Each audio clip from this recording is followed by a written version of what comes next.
kaplamar, çöp çağış, marulna çöp, renkli derli kağıt, qayçı, son kizicka, son kraska gerek. Doğran kızgın kiley gerek. Gelin onunla çöplemedi bedeme için kraskalayın. Şuna gel. Şuna koyun et falan. Hiç yerden mi abi? İçine koyun.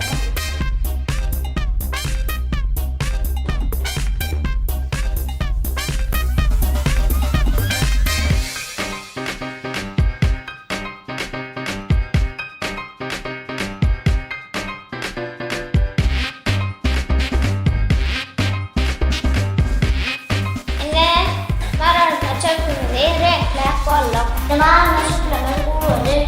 İndi varsa dokuz çöpten sarfetka koyuyan yaşayar. Hemen kızın kileyleyer. İndi kileyleyer.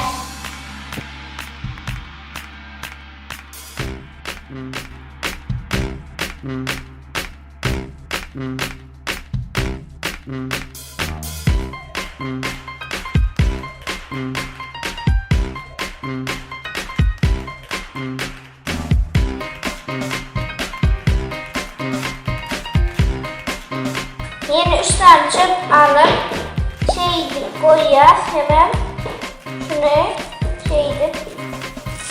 yerine yer.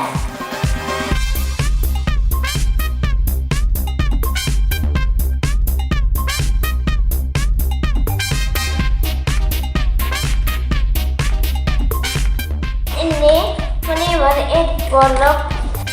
Yeni şunları alıp birini yaşamadık.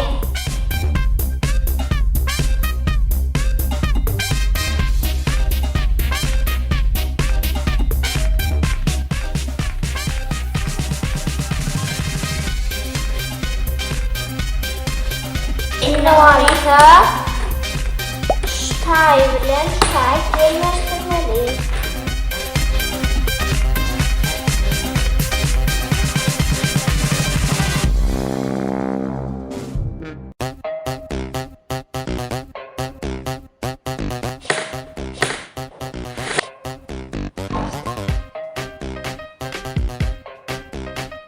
Hayır, yerine bunu verelim. Ben şu şekilde bilen sarfette taryağını vereceğim.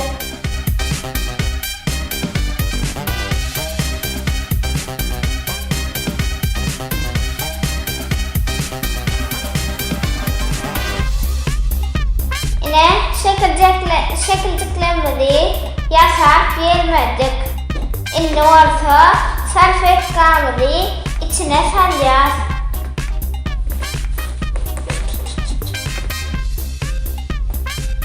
Yine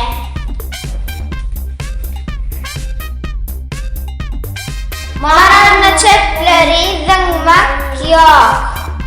Kovzaklar yakap bilirsiniz. Şu varlıkça hoş